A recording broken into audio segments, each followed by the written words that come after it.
What a glorious day it is when I get to start it with some brand new Jethro Tull vinyl.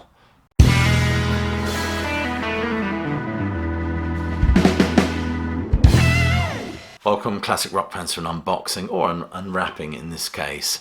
And today we're looking at some brand new Tull vinyl, which is the Château D'Hérouville Sessions from 1972. This is the holy grail of Jethro Tull as far as I'm concerned.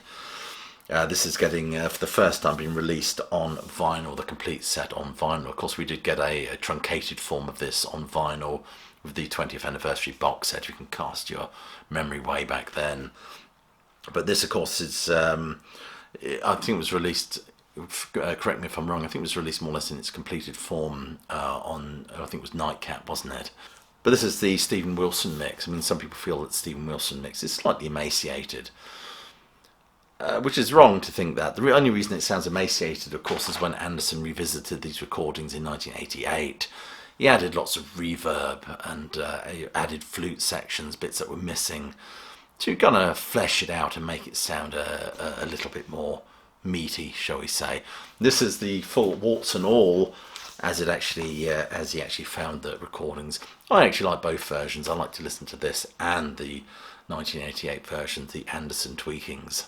Anyway, I forgot to say, if you are new to this channel and you love unboxings and unwrappings of things prior to their official release, you've come to the right place. But please do click that notification bell, as it makes all the difference to the channel and the algorithm, and you get notified when I upload a new video. Anyway, that's that said and out of the way. Let's get back to talking about Jethro Tull. Now, I've gone on record as saying that Passion Play is their finest album. I realise that might be a bit eccentric. I guess a lot of people feel that the cheese has well and truly slid off my cracker in that case. Whereas Thick as a Brick has, it can be viewed from certain angles as a bit of a prog piss take. Passion Play is when Anderson delves balls deep into the genre. We get this wonderful polemic on the idea of what exists after death. The vehicle for that being the wonderful journey of Ronnie Pilgrim after his death on the Fulham Road, transcending all the way through the viewing room, I think it is, even plummeting to the bottom of the stairs. Another analogy for the murky, fiery depths. These are things that really interest me. It also interests Anderson, as well as if you're exploring his critique of established religion, which was explored on the Aqualung album, which caused many to argue that Aqualung was indeed a concept album, which he don't say that to Anderson, whatever you do. But obviously, of course, Thick as a Brick was the mother of all concept albums. I disagree with him. I think Passion Play is indeed the mother of all concept albums. And what makes Passion Play brilliant, I think, is when you include the Passion Play, the part 1 and 2, of course, these were the heady days of vinyl. The two parts of a Passion Play intermingled with a listening to these wonderful, wonderful recordings. That's what makes this Tull opus remarkable. The less said about the hair that lost his spectacles, the better. Anyway, I can almost hear you shouting, "Shut up, you bastard, and get the cellophane off it." So here we are, lovely, vibrant colours that really, really do pop and stand out. There's a spine, I don't think it'll focus on that. There's the rear of it, I presume that's the Château D'Hérouville itself. And there's a nice bit of text here from Anderson, where he says, "What seemed to be an ideal choice of residential studio near Paris turned out to be a total nightmare. The resultant aborted recordings, wittily dubbed the Chateau Disaster Tapes," on the 20th anniversary box set, of course, "remained unreleased for many years. This 2 LP set contains the original 16 tracks, mixed by Steven Wilson, and a 4th side showing how a handful of recordings did get used on subsequent albums." Those subsequent albums, of course, being War Child for one. But it's interesting, you read about Jethro Tull's stay at the Château D'Hérouville. It just wasn't happening for them. In fact, I think a lot of the band got food poisoning as well. Ian Anderson wittily said, effectively putting the chat in chateau.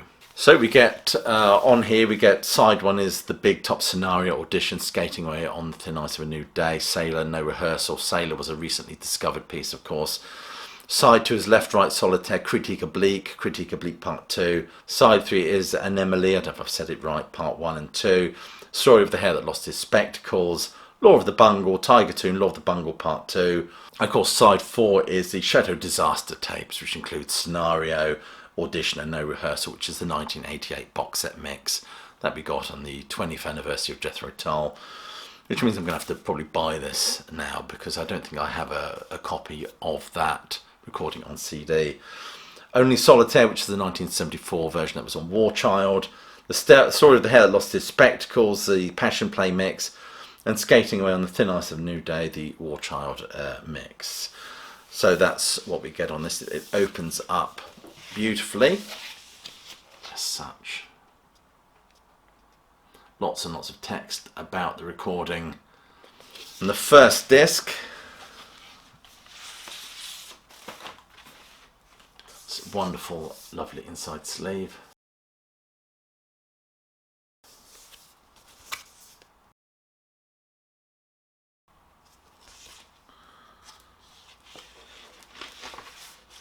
Not polyline sleeve, unfortunately. You should take a leaf out of Steve Hackett's book. Nice label though, look at that, isn't that great?